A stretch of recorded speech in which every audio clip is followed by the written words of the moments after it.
RCR, la red que comunica y une al Perú.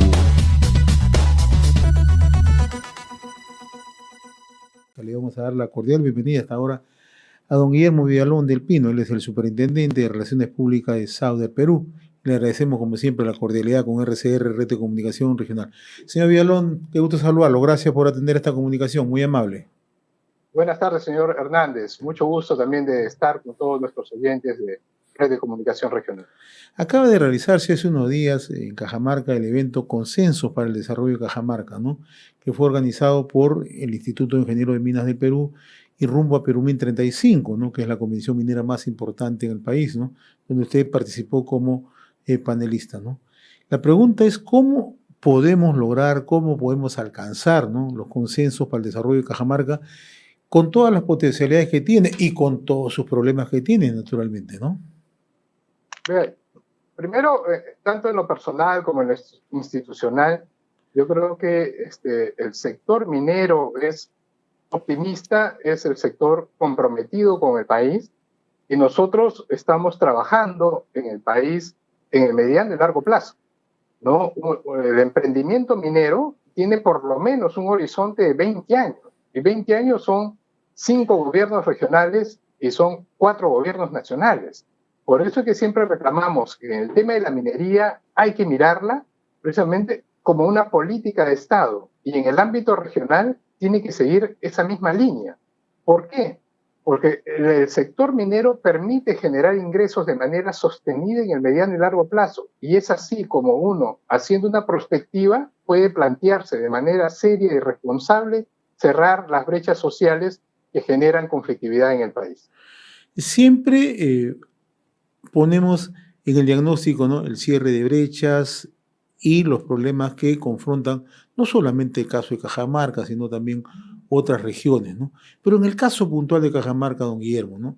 En este último certamen también, ¿no? Se han mostrado indicadores bastante interesantes. Cajamarca tiene proyectos de inversión minera por cerca de 18.000 millones de dólares, ¿no? El gran tema, el gran desafío, el gran reto, ¿no? Mirando en un horizonte cercano es cómo destrabamos eso, cómo ponemos en valor esos 18.000 millones y que esto permita, ¿no? Generar desarrollo en la región, ¿no? Lo que yo compartí ese día es, y de algún modo reclamaba que tenemos que tener una visión desde lo que se denomina la prospectiva. ¿Y qué es la prospectiva? Es planear, si se quiere, el futuro deseado, ¿no? Yo quiero que haya una buena educación, quiero que todos tengamos agua, quiero que la agricultura progrese, que la minería también siga adelante, el turismo y todos los sectores económicos. Entonces, ¿cómo hacemos eso? Y empezamos a retroceder, decimos, acá en este momento la potencialidad que tenemos para la región Cajamarca es precisamente la actividad minera. Y es la actividad minera la que con una variable de precios nos va a dar un volumen de ingresos económicos que deberían ejecutarse de manera adecuada, sin corrupción, ¿no? Para precisamente abordar ¿qué? Más sectores productivos, abordar la mejora de la salud, acabar con la desnutrición infantil y mejorar la educación. ¿Es posible? Sí es posible, porque en otras regiones del país se ha demostrado, ¿no? Y podemos referirnos a las regiones Moquegua y Tacna. Cuando usted cruza índices de desarrollo humano, son regiones donde está trabajando una actividad minera, en este caso el operador es SAUDER Perú, durante más de 60 años. Y son regiones que tienen una infraestructura competitiva y también tienen niveles de educación superior al promedio nacional. Usted acaba de tocar un punto neurálgico, el tema educativo, ¿no? ¿Cómo atacamos, cómo planteamos en perspectiva el tema educativo en Cajamarca, ¿no? ¿Es posible lograrlo en un plazo? ¿Es posible consensuar? Yo sí creo que debería ser posible consensuar, porque el día de hoy, por ejemplo, básico, ¿qué es lo que se requiere? Tener conectividad en la zona. El día de hoy, ¿no? Con la pandemia, muchos chicos se están educando de los que tienen la posibilidad de tener una laptop y pueden tener una educación a distancia, ¿ya? Pero también necesitamos capacitar a los profesores, aunque sea a distancia. Lo ideal es que sea presencial, pero para inclusive ser presencial, tienes que tener una infraestructura adecuada que tiene que ir mejorando y tenemos que tener una capacidad económica precisamente para que esa infraestructura mejore, ¿no? Y también en el área de la salud. Ahora, usted ha citado un ejemplo interesante, ¿no? Tacna y Moquegua. Me quiero detener con el tema de Moquegua, ¿no? Moquegua, en realidad, los últimos indicadores educativos lo muestran como una región donde el índice educativo tiene niveles bastante aceptables, ¿no? Y esto es porque hay un nivel compartido, ¿no? Entre la empresa privada, las comunidades y el gobierno central. Eso es un papel interesante. ¿Cómo articular lo mismo en otras colectividades, ¿no? ¿Cómo hacer que Moquegua se pueda trasladar a otras regiones del país y ser como ejemplo, ¿no? Yo lo escuchaba con mucha atención hace un par de años en una exposición, no sé si ha sido usted u otro representante de Sauder, explicar cómo se había trabajado en Moquegua en el plano educativo con la región Moquegua, ¿no? Un tema que muchas veces el expresidente de la República ha exhibido como logro, pero ahora logro también de la empresa privada. Vea, en el caso del tema educativo, Moquegua se inició el año 2006 o 2007, antes que el señor Vizcarra ocupase la presidencia o el gobierno regional. Así es. ¿No? Y yo se lo manifiesto porque obviamente lo he conocido al señor Vizcarra y he escrito también sobre la experiencia educativa en Moquegua, ¿no? Y esto se inició, y esto porque es un hecho real, con el señor Jaime Rodríguez, que por entonces fue gobernador, de otra tendencia política, ¿es cierto? Pero fue madurando el proceso, porque el proceso educativo no es de que alcanzamos el primer lugar en un par de años, ¿no? Entonces, la virtud, si se quiere, del señor Vizcarra fue de que el hecho de que lo haya iniciado su antecesor, él le dio continuidad. Y los posteriores también le han dado continuidad al tema educativo.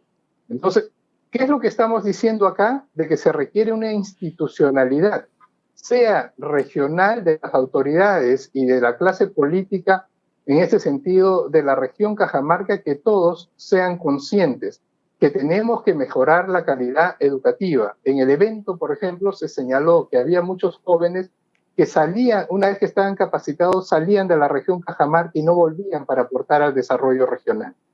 Entonces uno analiza, ¿y por qué sucede ese fenómeno? Sucede, uno, porque no hay oportunidades de desarrollo local, no hay oportunidades de generación de empleo, ¿no? Y si la principal actividad económica que genera más ingresos en la zona es la actividad minera, tenemos que facilitar su desarrollo, pero con la lógica de me genero una caja para precisamente enfrentar los problemas sociales, ¿no? Y otra cosa que señalé ese día, porque también se tocó, por ejemplo, el tema del agua. Y el agua obviamente es un tema sensible en todo el país, pero no es que el tema del agua, no somos un país que carecemos de agua. Nosotros somos el 8º país con mayor disponibilidad de agua del mundo. ¿Qué es lo que nos hace falta? Es desarrollar infraestructura hídrica para que sectores como la agricultura, la ganadería y obviamente el consumo humano se potencien, ¿no? Pero para eso hay que construir y hay que tener recursos económicos. Entonces, si la fuente principal de recursos económicos es la actividad minera, es la palanca que nos va a permitir contar con infraestructura hídrica. Entonces, el mejor aliado de la agricultura es la actividad minera, ¿no? Entonces, si lo vemos así, lo vemos en perspectiva, empezamos a solucionar el problema de desempleo. Si uno soluciona el problema del desempleo, genera ingresos económicos para que las familias que afortunadamente en el Perú seguimos valorando el tema educativo, se potencie. Y eso nos hará más productivos a todos los peruanos. Y por consiguiente tendremos mejores ingresos. Pero también usted plantea, señor Villalón, que es necesario dejar de lado las estrategias de confrontación, ¿no? Para dar paso a la colaboración entre los involucrados en el desarrollo de Cajamarca, ¿no? Que es un tema puntual, ¿no? O sea, tenemos que poner algunas posiciones, ¿no? De carácter individual para poder apuntar por el desarrollo de Cajamarca, ¿no? No solo de Cajamarca, ¿no? Ojalá que en todo el país, ¿no? Tengamos la conciencia de que las estrategias de confrontación no llevan a solucionar ningún problema.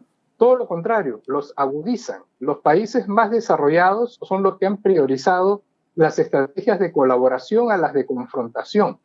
Y porque es a través de la colaboración que las personas dicen, ok, yo renuncio a alguna de mis expectativas para lograr un objetivo superior y mayor, que es el de vivir en una sociedad donde la delincuencia sea mínima, donde todos podamos salir a las calles sin tener el riesgo de que nos vayan a asaltar, donde todos podamos alcanzar un nivel educativo que nos permita precisamente generarnos ingresos económicos para darle bienestar a nuestras familias y darles calidad de vida.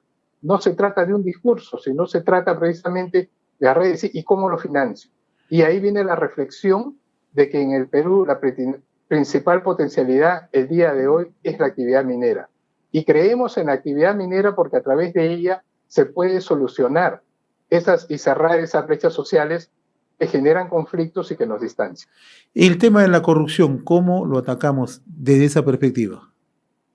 Vea, yo creo que hay otros actores sociales que tienen que participar y asumir lo que se denomina la responsabilidad política de la ciudadanía, porque lamentablemente se han dejado el espacio del ámbito político. Por las personas nos desenvolvemos en varios escenarios, ¿no?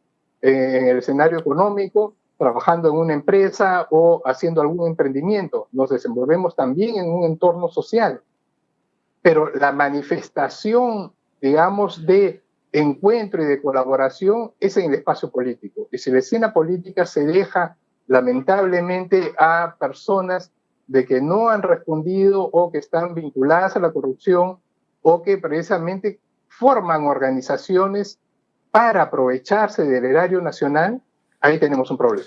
No, lamentablemente en Cajamarca ha habido por lo menos cuestionamientos en el ámbito fiscal y en el ámbito judicial de algunas autoridades, ¿no? Y es lamentable en el país que de 25 gobernadores, creo que hay 20 o más que se encuentran procesados o por lo menos afrontando procesos de corrupción. Y ese es un tema muy delicado, ¿no? Un tema bastante delicado que debería tocarse más a fondo, don Guillermo, ¿no?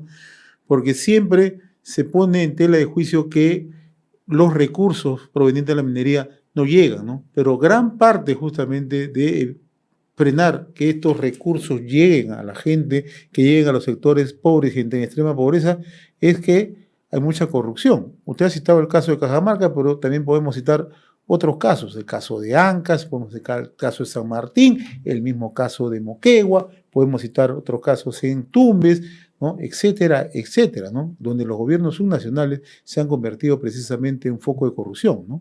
No todos, pero en su mayoría, ¿no? Sí, es lamentable lo que sucede en el país, pero es una realidad.